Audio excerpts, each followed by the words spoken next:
Sự đây đó cái nàyคือชีวิต part ผมป้าได้ยังนำมาให้แต่ต้องจำนวนการมาได้เล่นเครื่องกลมต่อติดนะมนมาได้ยังมาเมื่อพลังออโตแคดนะตอนนี้นี่พลังออโตแคดโอเคนี่คือจะพลังเครื่องกลมเยอะนะหอยสำหรับจอนที่มวยยังขึ้นท่าจอนที่มวยอันนึงจอมต่อได้ด้วยกินเตอร์นี่เหมือนนะก่อนแต่ไปคอตีตังตัวนี้ที่ใช่เนี่ยเจิ้งดอกตีตังจะได้ก็คือโอเคนะตอนนี้ยังเหมือนนี่เห็นไหมคอตีตังมวยเตะเจิ้ง dương admin ấy từ cục admin ấy thử một đề tới dương copy lang tại mà đồn tụi này chứ thường mình là bởi copy này dương cho cả năm thi đi tới ok tụi mà tiết dương chấn anh hơi dương rồi lại chấn anh dương ní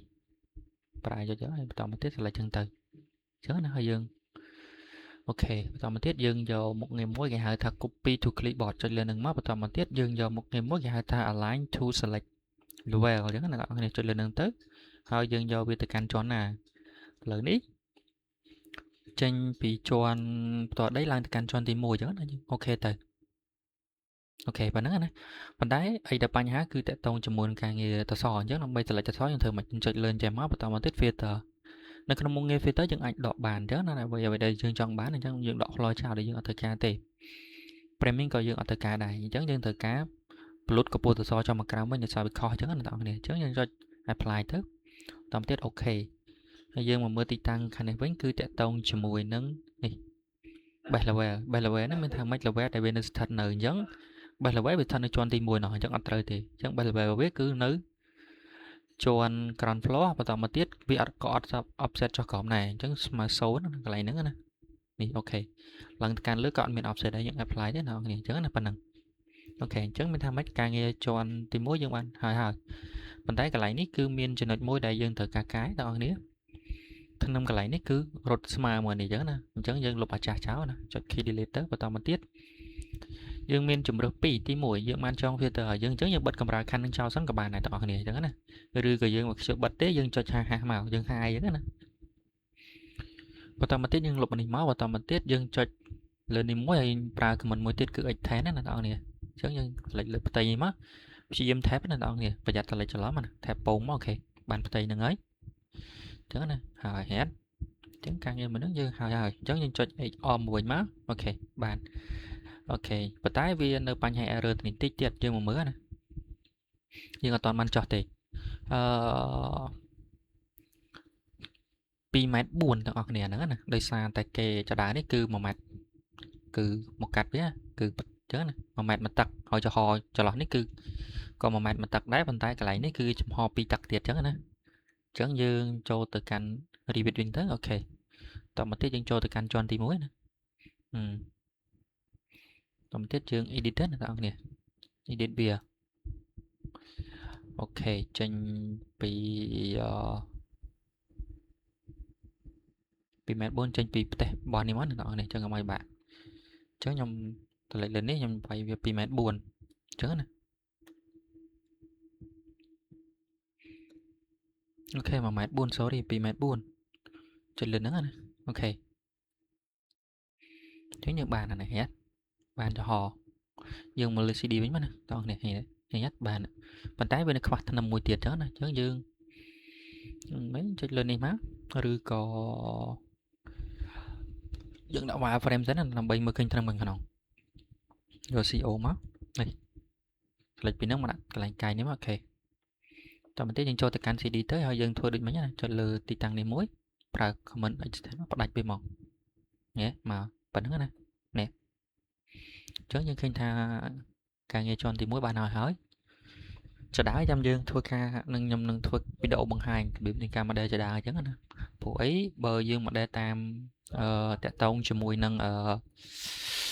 បើកម្មវិធីត្មងគឺដោយសារអាកាតិចគេលួចកម្ពស់កម្មអញ្ចឹងវាអត់ត្រូវទេអញ្ចឹងយើងប្រើជា generic model ដើម្បីធ្វើការ model ចដានឹងវិញតោះនេះអញ្ចឹងណាអញ្ចឹងខ្ញុំសុំ skip ចដានឹងសិនបន្តមកទៀតខ្ញុំធ្វើការ modeling ឡើងទៅកាន់ជាន់ខាងលើទៀតបងប្អូនអញ្ចឹងយើងមកមើលជាន់ខាងលើមកវាខុសកន្លែងណាទៀតនេះយើងមកមើលជាន់តាក់ទងជាមួយនឹងជាន់ដបូលនេះណានេះបងប្អូនដល់នេះណានេះអញ្ចឹងយើងមកដែលប៉ុណ្ណេះសិនទៅហើយចំពោះខាងក្រៅនេះចាំយើង extend ចេញទៅក្រៅទាំងអស់គ្នាអញ្ចឹងណាអញ្ចឹងយើងមកអូខេអញ្ចឹងចាំតិចណាស់បងប្អូន តោះឥឡូវយើងបន្តវីដេអូយើងទៀតមុននឹងអធិស្ឋានអ្នកនរគ្នាមានបញ្ហាតិចតួចចឹងណាតោះឥឡូវយើងជាន់ទី1យើងសម្រេចទៅហើយអ្នកនរគ្នាអញ្ចឹងយើងចូលឡើងទៅកាន់ជាន់ដំបូលយើងមកមើលប្លង់អត់ខេតឡើងវិញណាអូខេអញ្ចឹងនេះគឺជាជាន់ដំបូលហើយបញ្ជាក់នៅខាងក្នុងនេះគឺអត់មានកម្រាស់ខណ្ឌទេគឺគេចំហចោលអញ្ចឹងណាគឺចាក់កម្រាស់ខណ្ឌខាងក្រៅទេអញ្ចឹងណាឥឡូវដើម្បីកុំឲ្យស្មុគស្មាញយើងធ្វើការ model តែប៉ុណ្ណេះមកប្លោះប៉ុណ្ណេះទៅណានេះអូខេ sorry ខ្ញុំចុច comment REC ម្ដងដើម្បីបង្ហាញថាយើងមកដែលតែប៉ុណ្ណេះសិនមកអញ្ចឹងអ្នកទាំងអស់គ្នាអ្នកមកផុងប៉ុណ្ណេះហើយចាំមកខាងក្រៅចាំយើង extend វាចេញទៅក្រៅទៅទាំងអស់គ្នាអញ្ចឹងណាអញ្ចឹងយើងចូលមកកាន់កម្មវិធី Revit យើងវិញទៅបន្តមកទៀតយើងធ្វើការ select ណាធ្វើដូចមិញអ្នកទាំងអស់គ្នាហើយចាំយើងកែតាមក្រោយអញ្ចឹងយើងចុចលើនេះហើយយើងផាសឡើងទៅកាន់ជាន់ដំបូងមកអូខេ roofs អញ្ចឹងណាតាមហ្នឹងបន្តមកទៀតយើង copy ទៅអូខេហើយយើងផាសហ្នឹងណា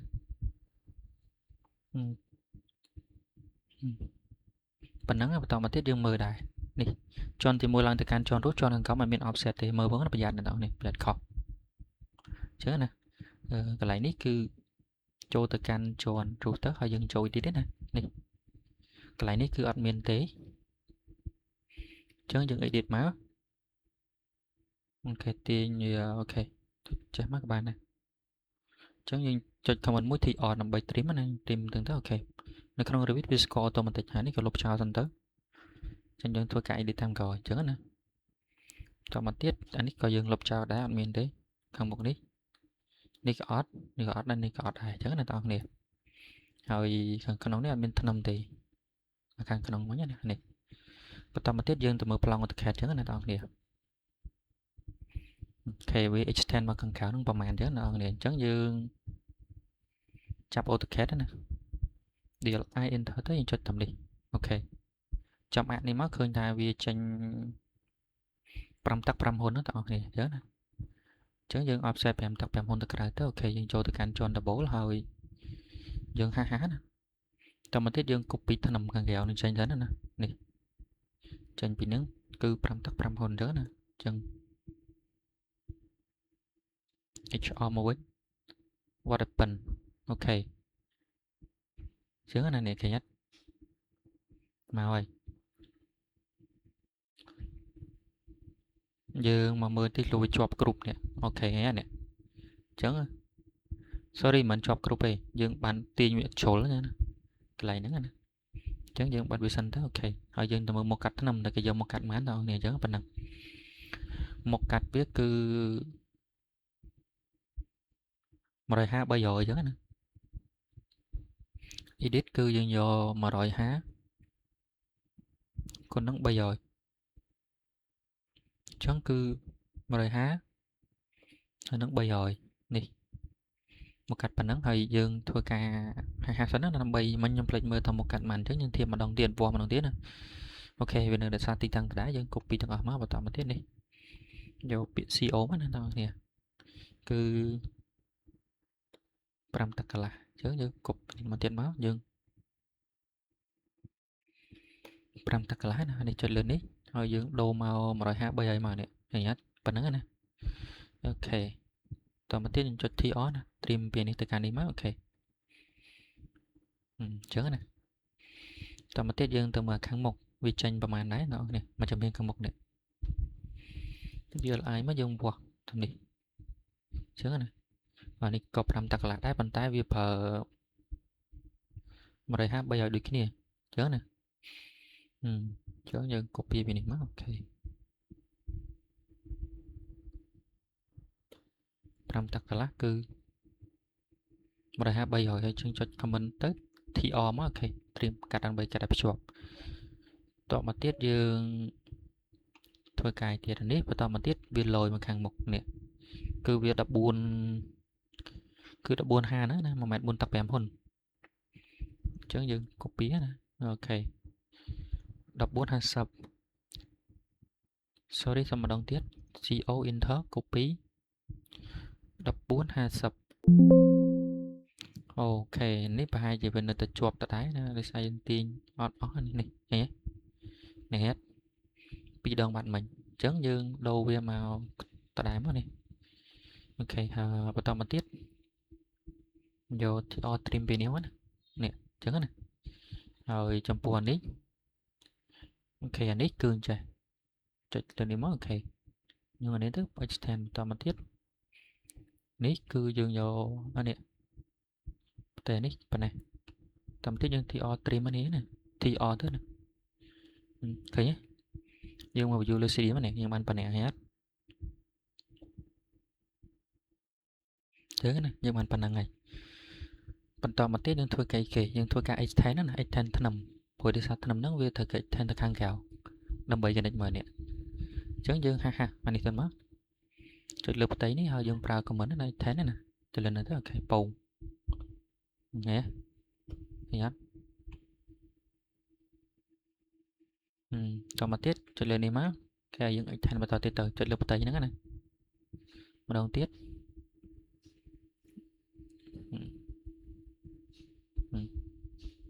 extend តអស់ទៅអញ្ចឹងណា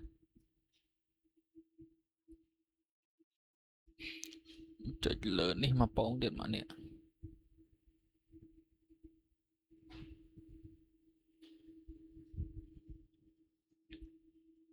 ហើយយើងទៅមើលមុខនេះគេរុញអត់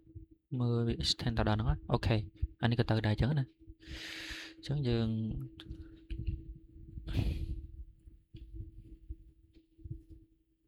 អូខេអញ្ចឹងគឺវាអូខេហើយយើងបានណាបងប្អូនគ្នានេះអូខេនៅអានេះមួយទៀតអញ្ចឹងណាចុចលើនេះមកអូខេអញ្ចឹងយើងប៉ុណ្ណឹងទៅបានហើយយើងចុច comment XR មកវិញណាយើងហើយវាហើយយើងលុបវាចោលទៅប៉ុណ្ណឹងវាអត់មានអីត្រូវទេហើយបន្តមកទៀតទើបយើងធ្វើការគូសប្លង់ផ្សេងលើហ្នឹងណាយើងចូលទៅកាន់ John to floor មកអូខេប៉ុន្តែយើងមកមើលណាក្នុងនេះអត់គូសត្រឹមហ្នឹងទេណានេះឃើញទេប្លង់ផ្សេងលយមកដល់អ្នកមកលយណាបងប្អូនគ្នាអញ្ចឹងប្រយ័ត្នពេលយើងគូសយើងក៏គិតដែរណាកន្លែងហ្នឹងណាចេញពីនេះមកដល់នេះប្រហែល775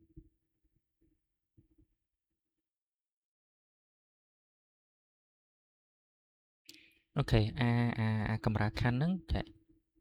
វាលយទៅខាងនេះគឺតាក់ទងជាមួយនឹងមកតាក់ទៀតអញ្ចឹងណាអញ្ចឹងយើងមើលដែរកន្លែងហ្នឹងអញ្ចឹងយើងចូលក្នុង floor ហើយយើងវា offset ចេញក្រៅមកតាក់អញ្ចឹងបងប្អូនអញ្ចឹងចុចមកតាក់មកហើយតមកទៀតយើង pick line លឿនពុំអូខេម្ដងទៀត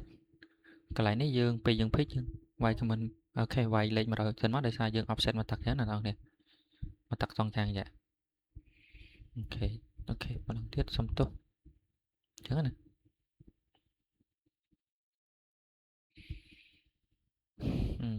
ចុច comment TR មកអូខេប៉ុណ្ណេះណា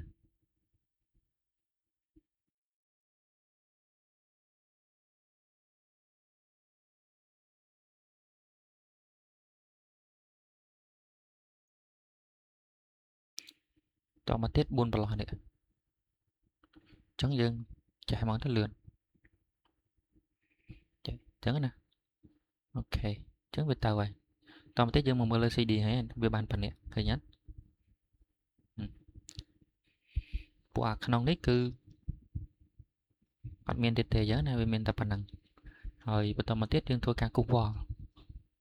មានតែអង្គគ្នាមើល wall ណា wall យើងគូសនៅលើហ្នឹង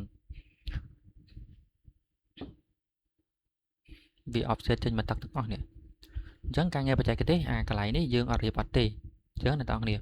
recommend ឲ្យចាក់ជីងជាងដោយសារយើងបដោះដៃឲ្យមកណាអញ្ចឹងពេលយើងចាក់ឡុងផ្សេងយើងបដោះដៃឲ្យទៅការងារឥតអាចនឹងមានបញ្ហាថ្ងៃក្រោយតែបើចាក់បេតុងល្អបើចាក់បេតុងជីវលណាបងប្អូនអញ្ចឹងចាក់ជីវលទៅអញ្ចឹងយើងអូខេយើងគូសជាហាយណាយើងឡើងអត់ទេយើងឡើងទៅលើមិនកម្ពស់វាមិនហាយហ្នឹងយើងគូសចេញពីជាន់រੂហើយបន្តទៀតកម្ពស់ឡើងលើកម្ពស់ឡើងលើនេះខ្ញុំមិនដឹងគេយកមិនទេយើងមើលប្លង់ section គេណាអូខេsection គេឡើងលើមិនគេឡើងលើតែមកតាក់ទេអញ្ចឹងយកតែមកតាក់ទៅកន្លែងនេះខាងក្រៅខាងក្នុងយើណាយើងគូសណាវិសាតែអូខេខ្ញុំ PK តិចមកខ្ញុំ set work plan នឹងហ្មងទៅអូខេមកប៉ោណាហើយយើងវល់ទៅហើយយើងរើសណារើសលក្ខខណ្ឌណាមួយដូចគូសណាអូខេឡើងលើមកតាក់អូខេ dương tóm ăn cầm nọt cầm rạp vỏ này đòn này chẳng dương cho một cầm nọt cầm rạp vỏ mấy cái giờ mà đi lại mà ok tao mà tặc thế chẳng dương duplicate này má vì tao mà rồi mất hai này nè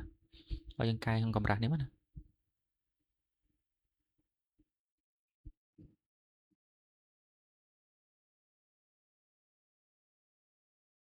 chẳng như rồi lại can ok finish editorial editorial cần ok chứ này cần cần chớ nè màu ngày ắt chớ dương rồi lại can quá ok phần nắng nè này chớ vì vò nó cầm rạp mà tặc cũng ok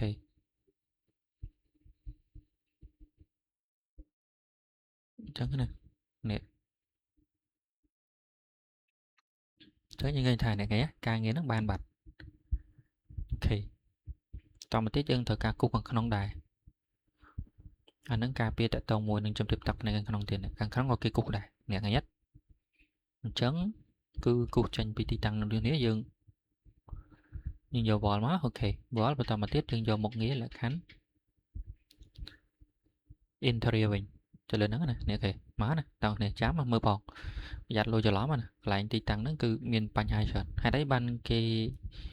ở đi bắt hai chợ bê tông chứ nhưng cất mực luôn ấy lại khan ghế này ok kêu bọn nhóm còn lại tí tăng nó có đo đi cho mình ở tông cho mùi nâng ở đi bắt đi có đo chạy chi bê tông nữa nè ok sớm nhưng người ta cái cư dương ban đôi cho lái sập pu càng nghe tròn tập bố bàn tay dương ở toàn ban cục tông cho mùi nâng đại anh ấy hay nâng thế đây xa tại cặp phu cho anh dương nâng thua cặp bằng bài chun nè đó này chứ nè video nó nhân viên tập bản thế hồi ngày nó có xong tối đá dùm pu bài nhà và chạy cái mà chừng hôn chứ nè chúc nên video coi nè tao nè